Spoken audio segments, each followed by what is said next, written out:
حاضرین محترم السلام علیکم ورحمۃ اللہ وبرکاتہ۔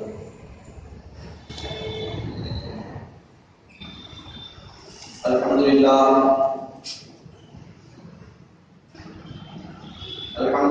الذی ہدانا سوا طریق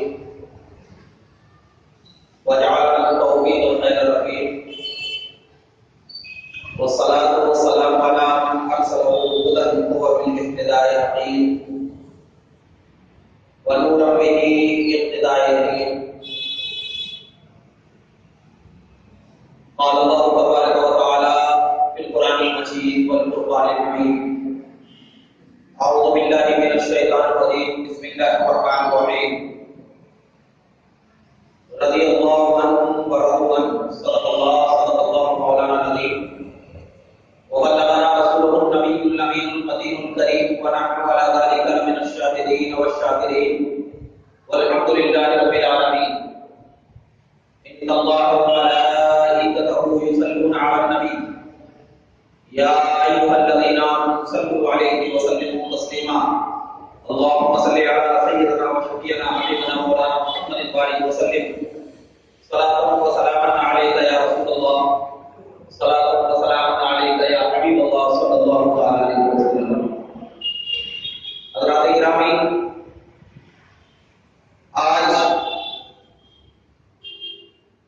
ہر ایک انسان یہ چاہتا ہے کہ جب کوئی چیز کوئی انسان کرے تو اس کا اگلا اس کا فائدہ اسے ملے۔ ہر ایک انسان چاہتا ہے، چاہے وہ نماز پڑھ رہا ہو تو وہ اس نیت سے پڑھتا ہے کہ اللہ تبارک و تعالیٰ اس نماز کے صدقے تو پہل میں اس کی بخشش فرمائے۔ روزہ رکھتا ہے تو اسی نیت سے رکھتا ہے کہ مولا کریم اس روزے کے برکت سے ہمیں جنت میں اعلیٰ مقام دے۔ صدقہ و خیرات کرتا ہے تو اسی نیت سے کرتا ہے کہ مولا تعالیٰ اس صدقہ کرنے کی وجہ سے ہمارے نام اعمال میں نیکی ہو۔ یعنی انسان کا یہ نظریہ بن چکا ہے کہ وہ انسان کوئی بھی عبادت کر رہا ہو، کوئی بھی ریاضت کر رہا ہو، کچھ بھی کرتا ہو، اس کو فائدہ ملنا چاہیے۔ چاہے وہ دینی عبادت کر رہا ہے تو اب وہ انسان کو دینی فائدے ہیں، اور اگر وہ دنیاوی کام و کاج میں لگا ہوا ہے، چاہے وہ کاروبار کرتا ہے تو یہ سوچ کے نہیں کرتا کہ میں ڈوب جاؤں، بلکہ یہ سوچ کے کرتا ہے کہ مجھے اس سے فائدہ ہو۔ یعنی انسان کا نظریہ یہ بن چکا ہے کہ انسان جو بھی کام کرے اس سے اس کو فائدہ ہو، مگر کوئی انسان یہ سوچتا ہے کہ ہم جو عبادت کر رہے ہیں تو ہم کو تو فائدہ ہو لیکن ہمارے علاوہ غیر کو بھی فائدہ ہو، یہ نہیں سوچتا۔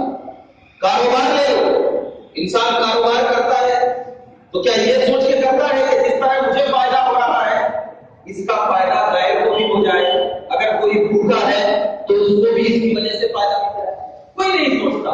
مگر جب انسان اپنے اعمال کو دیکھتا ہے تو اس اعمال میں بعض چیزیں ایسی ہیں کہ اللہ کے نبی صلی اللہ علیہ وسلم نے فرمایا کہ انسان اپنے لیے جو عمل کرتا ہے تو اس کو تو فائدہ ملتا ہے اور اس کے علاوہ غیر کو بھی فائدہ ملا کرتا ہے، غیر کو بھی فائدہ ملا کرتا ہے۔ اور یہ خاص ہماری امت کے لیے، یہ خاص ہماری امت کے لیے ہے کہ انسان اگر کوئی نیکی کر رہا ہے تو اس کو تو فائدہ ہے لیکن اس کے ساتھ ساتھ غیر کو بھی فائدہ ہے۔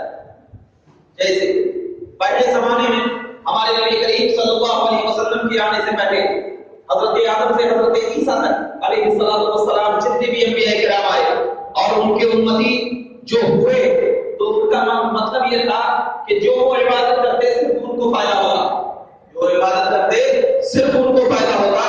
لیکن قربان جاؤ میرے نبی کریم صلی اللہ علیہ وسلم کی امتوں پہ کہ اللہ کے نبی صلی اللہ علیہ وسلم کے مقدس صحابہ نے جب نبی کریم صلی اللہ علیہ وسلم کی بارگاہ میں عرض کیا یا رسول اللہ ہم عبادت کرتے ہیں، ہم ریاضت کرتے ہیں، ہم تقویٰ و طہارت میں اپنی زندگی کو گزارتے ہیں، ہم نماز پڑھتے ہیں، ہم ذکر و اذکار کرتے ہیں، ہمیں تو فائدہ ہے، تو کیا ہمارے علاوہ غیر کو بھی فائدہ ہے؟ تو اللہ کے نبی نے فرمایا کہ یہ میری امت کا کمال ہے کہ کہ جب بندے مومن کوئی عبادت کر رہا ہو اور وہ عبادت کرنے کے بعد اللہ رب العزت کی بارگاہ میں دعا کرتا ہے کہ مولا اس عبادت کا ثواب مجھے عطا کر، تو اللہ کی شان یہ ہوتی ہے کہ اس عبادت کے بعد اگر وہ بندہ کسی مسلم کے لیے دعا کرتا ہے، اگر نماز پڑھ کر جس طرح اللہ اس کو عبادت کا ثواب دیتا ہے، تو اگر بندے مومن اس نماز کے بعد اگر وہ کسی مسلم کے لیے دعا کرتا ہے تو مولا کریم اسے تو ثواب دیتا ہی دیتا ہے، لیکن اس کی دعا کی وجہ سے اللہ اسے بھی ثواب عطا فرماتا ہے جس کے لیے دعا کر رہا ہے، جس کے لیے دعا کر رہا ہے۔ تو پتہ کیا چلا کہ عبادت صرف اپنے لیے نہیں، عبادت اپنے لیے نہیں، انسان اپنے آپ میں اگر کھوج پیدا کرے تو وہ عبادت اپنے لیے تو پیدا ہوئے، لیکن آپ اپنی عبادت سے غیر کے لیے بھی پیدا پہنچا سکتے ہیں۔ کیسے؟ اس لیے کہ دیکھو جب اللہ کے نبی صلی اللہ علیہ وسلم کی مقدس صحابہ حضرت ابو ہریرہ کے پاس ایک صحابی آئے اور کہا اے ابو ہریرہ میری والدہ کا انتقال ہو گیا ہے اور ہم اس کو ثواب پہنچائیں تو کیسے پہنچائیں؟ ہماری والدہ کا انتقال ہو گیا ہے، ہم اسے ثواب پہنچائیں تو کیسے پہنچائیں؟ تو حضرت ابو ہریرہ نے کہا کہ یہی سوال نبی کی بارگاہ میں گیا تو اللہ کے نبی نے کہا اے میرے مقدس صحابہ سنو کہ اگر کسی کے والدہ کا انتقال ہو جائے اور تمہارے پاس کی صدقہ دینے کے لیے پیسے نہ ہو، زکات دینے کے لیے پیسے نہ ہو، بلکہ غریب ہو، تو آپ مایوس نہ ہونا، بلکہ تھوڑے کار نماز پڑھنا اور اس نماز کا ثواب اپنی مرحوم والدہ کو پہنچا دینا، اللہ اس تھوڑے کار نماز کا ثواب اسے پہنچا دیتا ہے، تھوڑے کار نماز کا ثواب پہنچا دیتا ہے۔ تو مطلب بتانے کا مقصد یہ ہے، میں اپنی تقریر کا تمہید اس لیے ڈال رہا ہوں کہ بعض کام ایسے ہوتے ہیں کہ جو کام صحابہ کرام سے اس کا ثبوت ملتا ہے اور وہ کام کرنا ہمارے لیے عبادت سمجھی جاتی ہے، وہ کام کرنا ہمارے لیے عبادت سمجھی جاتی ہے، اور جب وہ کام کرنا ہمارے لیے عبادت سمجھی جاتی ہے تو اس کام کرنے سے ہمیں بھی ثواب ملتا ہے اور غیروں کو بھی ثواب ملتا ہے، ہمیں بھی ثواب ملتا ہے اور غیروں کو بھی ثواب ملتا ہے۔ اس لیے کہ جب صحابہ کرام کی مقدس ذاتوں نے جب وہ کام کر دکھایا اور وہی کام کرنے کے بعد صحابہ کرام کا دل نور سے منور ہونے لگا، ان کی آنکھیں روشن ہونے لگی، تو صحابہ کرام کبھی بھی اپنی نماز کی دعائی خدا کی بارگاہ میں نہیں دیا کہ مولا میں نماز پڑھ رہا ہوں، میری نماز کے بدلے میں مجھے اچھا کر دے، یہ دعائی نہیں دیا۔ یا صحابہ کرام نے یہ نہیں کہا کہ میں روزہ رکھ رہا ہوں، اس روزے کے صدقے خیر میں میری نیکیاں لکھ دے، یہ نہیں کہا۔ یا زکات دے رہا ہوں، زکات کا وسیلہ اللہ کی بارگاہ میں صحابہ نے نہیں لیا، یا صدقے کا وسیلہ نہیں لیا۔ اگر صحابہ کرام نے اللہ کی بارگاہ میں کوئی وسیلہ لیا تو زکات کا نہیں، عقیدے کا نہیں، بلکہ تمام چیزوں کا اگر وسیلہ لیا صحابہ کرام نے، تو اللہ کے نبی کی بارگاہ میں جب حاضر ہوتے اور نبی کے چہرے انور کو دیکھتے تو خدا کی بارگاہ میں کہتے مولا کریم آج مدینے میں خوشی پڑی ہوئی ہے، اس نبی کے چہرے کا وسیلہ دیتا ہوں، تو اس نبی کے چہرے کا وسیلہ ہے، اس کی خوشی کو دور کرتے۔ صحابہ کرام کی نظر نبی سے ملتی، نظر کا وسیلہ لیتے، صحابہ کرام نبی کو دیکھتے، ذات کا وسیلہ لیتے۔ مطلب یہ ہے کہ صحابہ نے ہمیں عقیدہ دیا، نماز ہو سکتا ہے ہمیں ہماری قبول نہ ہو، زکات ہو سکتا ہے ہماری قبول نہ ہو، روزہ ہو سکتا ہے ہماری قبول نہ ہو، صدقہ و خیرات ہو سکتا ہے ہماری قبول نہ ہو، لیکن مجھے یقین ہے کہ جب نبی کے چہرے کا وسیلہ لوں گا تو اللہ اسے قبول کرے گا، مجھے یقین ہے جب نبی کی آنکھوں کا وسیلہ لے گا اللہ اسے قبول کرے گا، نبی کے ہوٹے مبارکہ کا وسیلہ لوں گا اللہ اسے قبول کرے گا،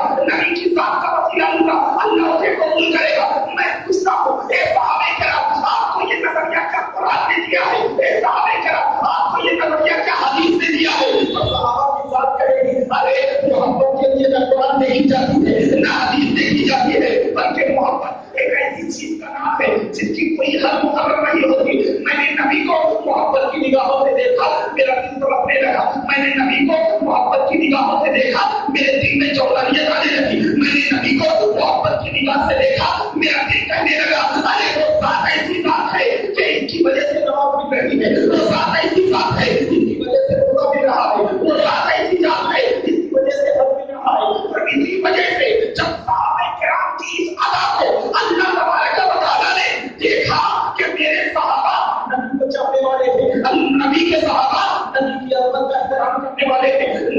اعتراض کرنے والے, نبی کی محبت کو اپنا معیار ایمان بنانے والے, نبی کی آنکھوں کو اپنا نور ایمان بنانے والے, نبی کی جنتوں میں اپنی زندگی کو گزارنے والے, تو اسی چیز کو دیکھ کر اللہ تبارک و تعالیٰ نے کہا, اے میرے مصطفیٰ کے صحابہ, تم نے نبی کی عظمت کو سلام کیا ہے, تم نے نبی کی آنکھوں کو اپنا نور ایمان بنایا ہے, تم نے نبی کے چہرے کو دیکھ کر اپنا حسن تصور کیا ہے, تو ان تمام چیزوں کی اب میں برکت یہ کرتا ہوں کہ اللہ کا قرآن کہہ رہا ہے رضی اللہ عنہ ورضوا عنہ, اللہ ان سے راضی ہو گیا, اللہ ان سے راضی ہو گیا, وہ اللہ سے راضی ہو گئے. اب میں بات پوچھنا چاہتا ہوں, ہم نماز پڑھتے ہیں مگر اللہ ہمیں یہ پیغام نہیں دے رہا ہے کہ اللہ ہم سے راضی ہو. ہم روزہ رکھتے ہیں مگر اللہ یہ نہیں کہہ رہا ہے کہ ہم راضی ہیں. زکات دیتے ہیں مگر اللہ یہ نہیں کہہ رہا ہے کہ ہم سے راضی ہو گیا. حالانکہ نماز یہ ایمان کا, اسلام کی بنیاد ہے. روزہ اسلام میں جو فرض ہے وہ ہے. زکات یہ تمام چیز اسلام کے ایک ارکان میں سے, رکن میں سے. لیکن اتنا کرنے کے بعد اللہ یہ نہیں کہہ رہا کہ اللہ ہم سے راضی ہو گیا, پھر صحابہ سے اللہ کیوں راضی ہوا, کیوں راضی ہوا؟ حالانکہ نماز ہم بھی پڑھتے ہیں جیسے صحابہ نے پڑھا, زکات ہم بھی دیتے ہیں جیسے صحابہ نے دیا, روزہ ہم بھی رکھتے ہیں جیسے صحابہ نے رکھا, صدقہ و خیرات ہم بھی کرتے ہیں جیسے صحابہ نے کیا. تو اب میں پتا چل بتاؤں کہ اللہ صحابہ کو کہہ رہا ہے کہ ان سے راضی ہو گیا, مگر ہم سے نہیں کہہ رہا ہے کہ ہم سے راضی ہیں. تو علماء فرماتے ہیں کہ صحابہ سے جو اللہ راضی ہوا ہے نماز کی وجہ سے نہیں, روزہ کی وجہ سے نہیں, زکات کی وجہ سے نہیں, صدقہ و خیرات کی وجہ سے نہیں, بلکہ صحابہ کی رضا, صحابہ سے جو اللہ راضی ہوا ہے صرف اس وجہ سے کہ وہ نبی کی محفل میں اپنی محبت کا اس طریقے سے اظہار کرتے کہ ان کی محبت کو دیکھ کر بھی فرشتے سلام کیا کرتے تھے کہ یہ نبی کے صحابہ, یہ نبی کے صحابہ ہیں. تو اسی وجہ سے کہ صحابہ کا عشق نبی کے ساتھ ایسا تھا کہ صحابہ کرام نے اپنے عشق کو اس طریقے سے ظاہر کیا کہ اگر ہم انہی کے طریقے کو اپنا لینا تو قسم خدا کی ان کا طریقہ ہمارے لیے معیار ایمان بن جائے گا, معیار ایمان بن جائے گا. آج ہم تمام کو یہ کہہ کر کے بھٹکایا جا رہا ہے کہ حدیث میں یہ نہیں ہے تم یہ چیز کیوں کرتے ہو, قرآن میں یہ نہیں ہے تم یہ چیز کیوں کرتے ہو. میں آپ کو بتاتا چلوں کہ اللہ کے نبی صلی اللہ علیہ وسلم کے مقدس صحابہ اپنی محبت کا اظہار کرنے کے لیے قرآن و حدیث کی طرف نہیں جاتے تھے, بلکہ نبی کو دیکھ لیتے, جو دل بولتا کر لیتے, جو دل بولتا کر لیتے. اب میں آپ کو بتاتا چلوں, کوئی ایک انسان ہے, ایک انسان, میں نے یہ انسان چل رہا تھا, چلتے چلتے اچانک ٹھوکر لگ گئی, چلتے چلتے اچانک ٹھوکر لگ گئی. تو اب وہ ٹھوکر جو لگی تو اس میں بیٹھ ہوگا, کچھ بھی ہوگا. اب اس کا چاہنے والا بہت اچھا ہے, اب اس کا چاہنے والا کتنا بھی اچھا ہو تو جہاں پر اس کو ٹھوکر لگی ہے تو کیا جان بوجھ کے وہاں پر اپنے آپ میں ٹھوکر کھائے گا؟ وہ نہیں کھائے گا. کیوں؟ اس لیے کہ ایک کو اچانک لگی تھی, اچانک لگی تھی, اور جو چیز اچانک لگتی ہے وہ چیز کیا ہے, جان بوجھ کر کوئی انسان نہیں کرتا. مگر صحابہ کرام کی ذات الگ ہے, صحابہ کرام کا عشق الگ ہے, صحابہ کرام کی محبت الگ ہے. کیسی محبت ہے؟ اور حضرت عبداللہ ابن عمر سے پوچھتے ہیں. وہ عبداللہ ابن عمر جن کو نبی نے کہا مدینے کا مفتی اگر کوئی ہے تو عبداللہ ابن عمر ہے. اب ہم اگر آج فتوا دیں تو ہمارا فتوا غلط ہو سکتا ہے, لیکن نبی جس کو مفتی بنائے اس کا فتوا کبھی غلط نہیں ہوگا, ماننا ہی پڑے گا. کیونکہ ہم انسان, عام انسان اگر کسی کو مفتی بناتا ہے تو اس کا فتوا غلط ہو سکتا ہے, لیکن جب کسی کو رسول مفتی بنا دے اس کا فتوا کیسے غلط ہوگا؟ اب میں پوچھتا ہوں, اللہ کے نبی صلی اللہ علیہ وسلم کے مقدس صحابہ نبی کی بارگاہ میں گئے, جانے کے بعد عرض کیا یا رسول اللہ ہم عمرہ کرنے کے لیے مکہ المکرمہ جانا چاہتے ہیں. تو نبی کریم صلی اللہ علیہ وسلم نے حضرت عبداللہ ابن عمر کی پیشانی کو چوما اور کہا کہ ٹھیک ہے جاؤ. حضرت عبداللہ ابن عمر فرماتے ہیں میں گھوڑے پہ سوار ہوا اور راستے میں چلنے لگا, چلتے چلتے ان کے ساتھ چند صحابہ کرام اور بھی تھے. حضرت عبداللہ ابن عمر نے ان کے گلے میں ایک چادر تھی, وہ راستے میں چل رہے تھے, چلتے چلتے اپنی ایک چادر کو ایک درخت کے اوپر پھینک دیا.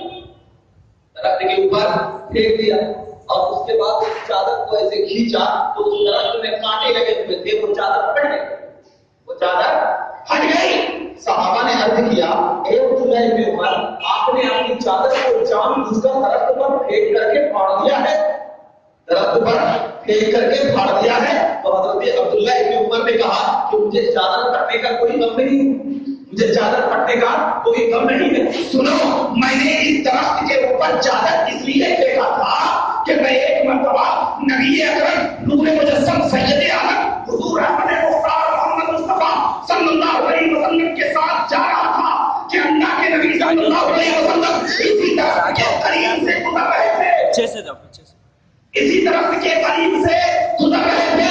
آپ کے قطرے مبارک پر ایک چادر تھی کہ اچانک آپ کی چادر اس درخت میں اٹک گئی، اس درخت میں اٹک گئی اور اٹک گئی تو نبی کریم نے ویسے چادر کو جو کھینچا تو ان کی چادر میں بھی کانٹے اٹک گئے تھے اور وہ چادر کھینچنے کی وجہ سے پھٹ گئی، وہ چادر کھینچنے کی وجہ سے پھٹ گئی۔ تو عبداللہ ابن عمر کو یہ گوارا نہیں کہ عبداللہ ابن عمر جب اس دنیا سے جائے تو ایک نبی کی سنت چھوٹ جائے، ایک نبی کی سنت چھوٹ جائے اور کل قیامت کے دن جب اللہ اس سے سوال کرے گا اے عبداللہ ابن عمر کیا لے کر آئے ہو، تو میں یہ نہیں کہوں گا کہ میں نماز لے کر آیا ہوں، یہ نہیں کہوں گا کہ میں روزہ لے کر آیا ہوں، یہ نہیں کہوں گا کہ میں زکات لے کر آیا ہوں۔ اللہ اگر مجھ سے سوال کرے گا اے عبداللہ ابن عمر تو آج کیا لے کر آئے گا، تو میں اللہ کی بارگاہ میں یہ کہوں گا اے اللہ میں جو آج لے کر آیا ہوں تیرے حبیب کی ادا لے کر آیا ہوں، تیرے حبیب کی محبت لے کر آیا ہوں، تیرے حبیب کی چاہت لے کر آیا ہوں،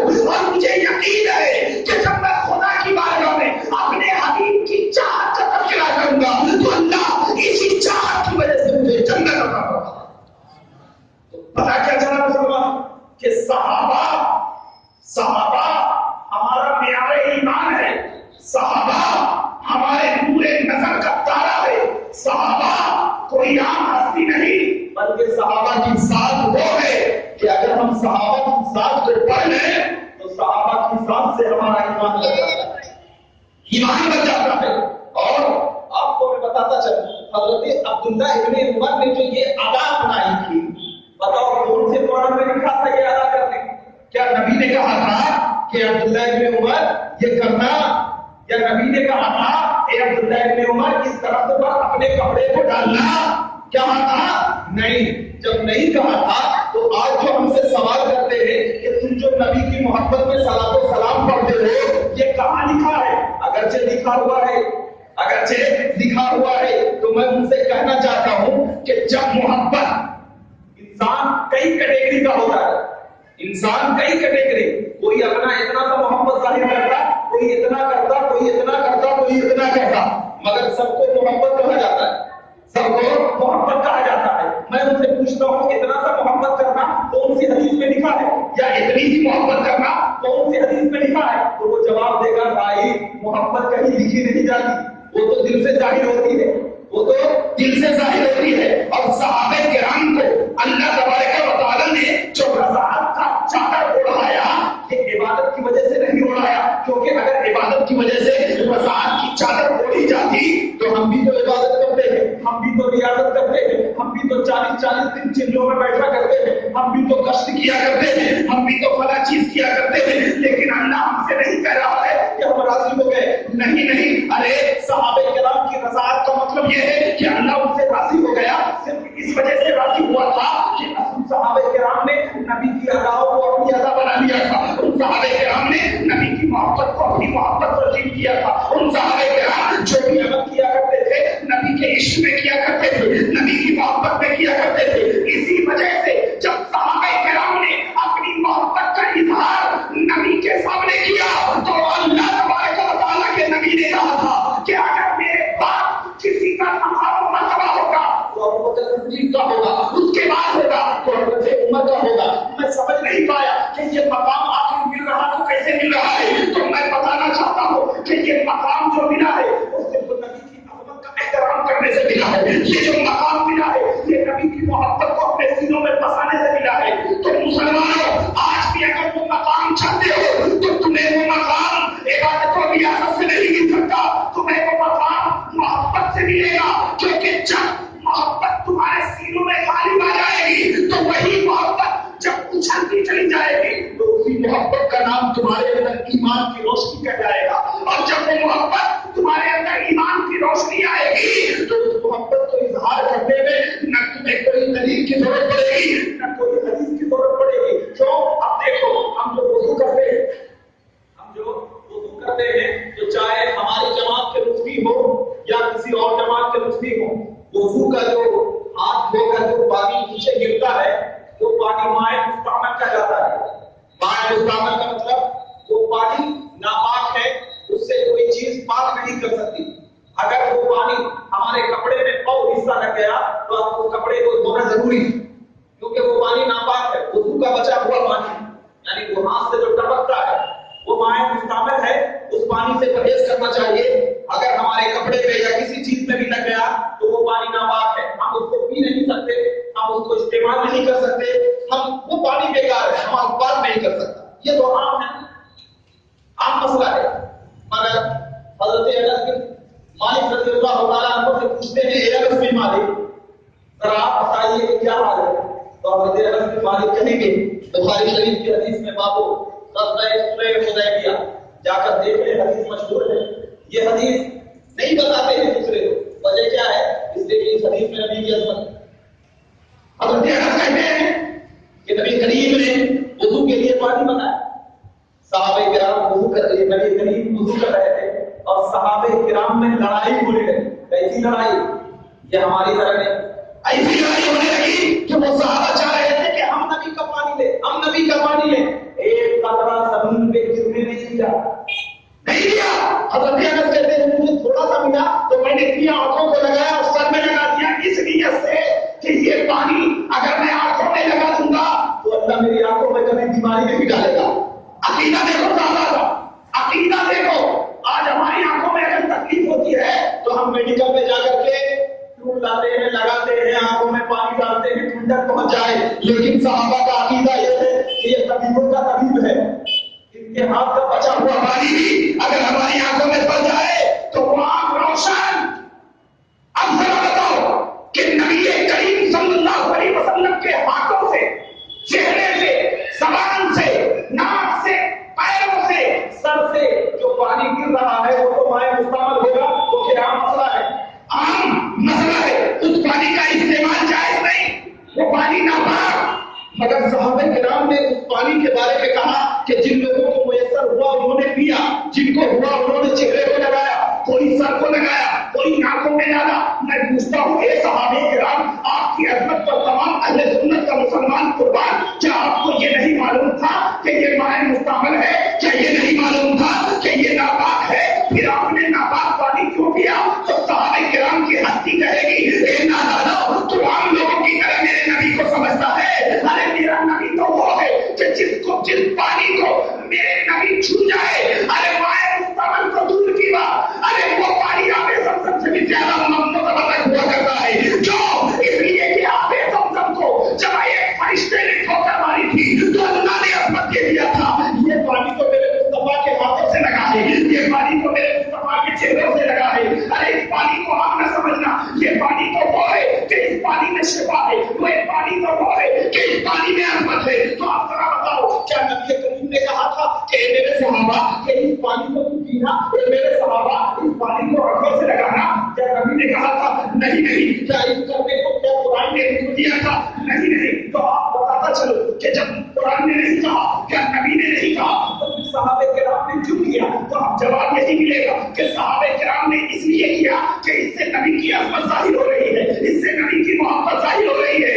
ارے نادانو، صحابہ کرام نے یہ عمل اس لیے کیا کہ نبی کی عظمت ہو جائے، تو اس نبی کی عظمت کو ظاہر کرنے کی وجہ سے اللہ نے کہا کہ میرے مصطفیٰ کے صحابیوں، تم نے میرے نبی کی عظمت ظاہر کی ہے۔ اب سارا جو لوگ قرآن پڑھیں گے تو وہ سوچیں گے کہ اس صحابی نے میرے نبی کی عظمت ظاہر کیا ہے، تو اسی عظمت کے ظاہر کرنے کی وجہ سے اللہ ان صحابیوں کو کہہ رہا ہے کہ اللہ ان سے راضی ہو گیا، وہ اللہ سے راضی ہو گیا، اللہ ان سے راضی ہو گیا۔ تو اب پتا کیا چلا کہ صحابہ کرام نے اس پانی کو پی کر یہ بتا دیا کہ نبی ہماری طرح ہے، نبی ہماری طرح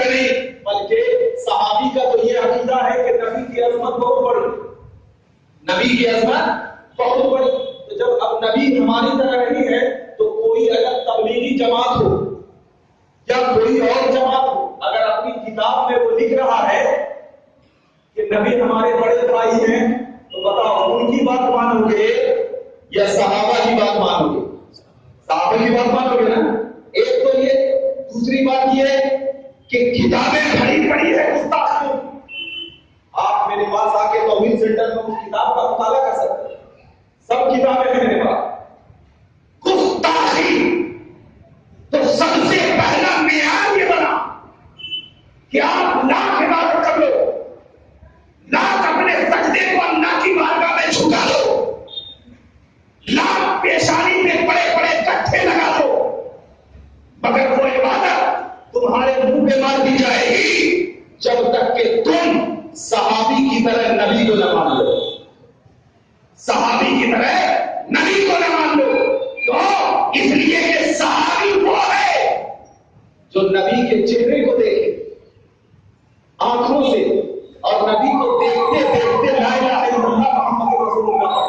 میں پوچھتا ہوں، صحابی نبی کے چہرے کو دیکھے ایمان کی حالت اور اسی پر اتباع ہو، تو یہ جو صحابی بنے کیا عبادت کی وجہ سے بنے؟ نہیں، نبی کی نظر کی وجہ سے. اس کی وجہ سے نبی کی نظر سے. تو نبی کی نظر سے صحابی بنے نا. اور اسی صحابی کے بارے میں معلوم ہے کہ اللہ ان سے راضی ہے، وہ اللہ سے راضی. تو نبی کی نظر کا کمال یہ ہے کہ ایک نظر اگر نبی کسی پر دے دے تو اللہ کہتے وہ ان سے راضی ہو گیا، وہ اللہ سے راضی ہو گئے. تو اب دیکھنا کہ جب نظر مصطفیٰ، دیکھو اصلی بات ہے، جب نظر مصطفیٰ کا اللہ سے راضی ہو جاتا ہے تو ان اولیاء کرام کو تو آپ کی نظر نہیں پڑی ہے بلکہ آپ کا خون پڑا ہے. اے حسین، آپ کی عظمت سے تمام اہل سنت کا نوجوان قربان. ارے آپ کو تو نظر، آپ تو نبی کا خون ہے. اے غوث اعظم، آپ تو نبی کا خون ہے. اے خواجہ غریب نواز، آپ تو نبی کا خون ہے. تو جب ایک نظر کی وجہ سے انسان اپنی عظمت کا دعائی دیتا ہے تو ان اولیاء کرام پہ تو نبی کی نظر کے ساتھ ساتھ اللہ کے نبی کا خون ہے. تو جب نظر مصطفیٰ کا یہ کمال ہوگا تو خون مصطفیٰ کا کتنا کمال ہوگا. اسی لیے تو اگر اپنی زندگی کو صحیح مقام و مرتبے پہ لانا چاہتے ہو، اگر اپنی عظمت کو اس دنیا میں اعلیٰ بنانا چاہتے ہو، اگر اپنی نظر کو فرمان مصطفیٰ کا معیار بنانا چاہتے ہو، اگر اپنے دل کو سچے عشق مصطفیٰ میں رلانا چاہتے ہو، اگر اپنے جسم کو عبادت الہی کا مرکز بنانا چاہتے ہو، تو ان تمام عبادتوں کو ایک طرف رکھ لو. بس اپنے سینوں میں نبی کی عظمت کا احترام لا لو، کیونکہ جس کا سینہ نبی کی عظمت کا احترام کرتا ہے وہی سینہ جا کر کے کل مدینے جیسا منور ہوتا نظر آتا ہے. تو اے لوگوں، اپنے آپ میں صحابہ کی طرح عظمت پیدا کرو، اپنے آپ میں نبی کی محبت کو اس طریقے سے لاؤ کیونکہ عقیدہ جب تک تمہارا سدھرے گا نہیں تمہارے عمل برباد ہو جائیں گے. بڑے مدارس کھولنے سے کسی کا عقیدہ نہیں سدھرتا، یا بڑے بڑے تنظیمیں کھولنے سے عقیدہ نہیں سدھرتا. آپ ایک روم میں بیٹھ کر نبی کی عظمت کا احترام کرو، اللہ تبارک و تعالیٰ تمہاری عظمت کا چرچا کرے گا. تو لہٰذا یہ نہ دیکھنا کہ ان کی تنظیم بڑی ہے، لہٰذا یہ نہ دیکھنا کہ یہ 40 دن کے چلے میں جا رہے ہیں، لہٰذا یہ نہ دیکھنا کہ کپڑے اٹھا کر کے گلیوں میں سائے کر رہے ہیں. نہیں، وہ یہ دیکھنا کہ اگر ایک بڑی انسان نبی کی عظمت کا احترام کر رہا ہے تو ہم بھی اس کی عظمت کا احترام کریں. کیوں؟ اس کے سینوں میں نبی کی عظمت ہے، اس کی آنکھوں میں نبی کی محبت ہے. کیونکہ جب دل تمہارا نبی کی عظمت میں دھڑکنے لگے گا تو وہ دل یہاں بھی کام آئے گا، وہاں بھی کام آئے گا. اسی لیے ہم تمام لوگ جب اپنے آپ کو یہ محسوس کرتے ہیں تو اس احساسات میں ذہن میں یہ رکھو کہ صحابہ نے نبی سے کیسا عشق کیا. ارے صحابہ نے جو نبی سے ایسا عشق کیا کہ نبی کے میٹھے مبارک کو بھی کھا لیا. ریٹھ ناک سے جو نکل حرام نے کھا، لعاب دہن کو بھی کھا لیا، خون مبارک کو بھی پی لیا. کیوں؟ کیا قرآن میں تھا؟ نہیں. تو میں نے بتایا کہ محبت کی کوئی حد نہیں ہوتی. محبت انسان کے جذبے کو ظاہر کرتی ہے. محبت انسان کی بنائیت کو ظاہر کرتی ہے. اور جب ایک عام انسان کسی عام لڑکی سے محبت کرتا ہے نا، عام انسان، تو اب اس کے اس میں پاگل ہو جاتا ہے، اس کے خلاف کچھ نہیں سن سکتا. تو ایک عام انسان جب ایک عام لڑکی سے محبت کرتا ہے تو پاگل ہو جاتا ہے، اس کے خلاف کچھ نہیں سنتا. ایک نبی کا عاشق اگر نبی سے محبت کرتا ہے تو بتاؤ نبی کے خلاف کچھ سن سکے گا؟ سن سکے گا؟ کوئی اگر کتاب میں لکھے کہ نبی ہماری طرح ہے سنے گا؟ کوئی اگر کہے نبی کا خیال نماز میں آ جائے تو نماز نہیں ہوگا، وہ سن سکتا ہے عاشق؟ نہیں. کوئی کہے کہ نبی جا کر کے دیوبند میں پڑھے ہیں، سن سکتا ہے؟ ارے نہیں. آپ اگر نبی کے سچے غلام ہیں تو آج بائیکاٹ کر ان لوگوں کو جو نبی کی عظمت کا احترام نہیں کرتے. ہم مسلمان اسی وقت رہیں گے جب ہمارے سینوں میں نبی کی عظمت رہے گی. ہم مسلمان اسی وقت رہیں گے جب ہمارا سینہ عقائد حقہ کو تسلیم کرے گا.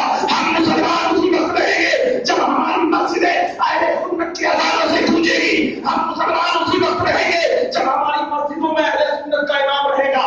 یہ نہ دیکھنا کہ اس کی قرات کتنی اچھی ہے، یہ نہ دیکھنا کہ اس کی اذان کے لحن کتنے اچھے ہیں، بس یہ دیکھنا کہ اس کا عقیدہ کتنا اچھا ہے. یہ دیکھنا کہ یہ عقیدے میں نبی کی عظمت کا احترام کرتا ہے یا نہیں کرتا ہے. کہ جب یہ احترام ہو جائے گا اب اس کے پیچھے نہ پڑے. یہی معیار آج سے نہیں، ہمارے 1400 سال سے لے کر ہمارے علماء کرام نے ہمیں دیا. اور مجھے یقین ہے کہ انشاءاللہ آپ بھی اسی طریقے سے اپنے نظریے کو بنا کر رکھیں. کیونکہ آج کا ماحول ایک گمراہی کا ماحول ہے. ہر طرف ظلم و ستم کے ساتھ ساتھ گمراہیاں چھائی جا رہی ہے. لہذا سوچنے کی ضرورت ہے، سمجھنے کی ضرورت ہے. مولا کریم سے دعا ہے کہ مولا کریم ہم تمام کے ایمان اور عقائد حقہ کی حفاظت فرمائے اور ہم تمام کو سچا پکا عاشق رسول بنائے اور ہم تمام کے دلوں کو عظمت رسول میں ہمیشہ اپنے رکھنے کا جذبہ عطا فرمائے. وآخر دعوانا الحمدللہ رب العالمین. السلام علیکم.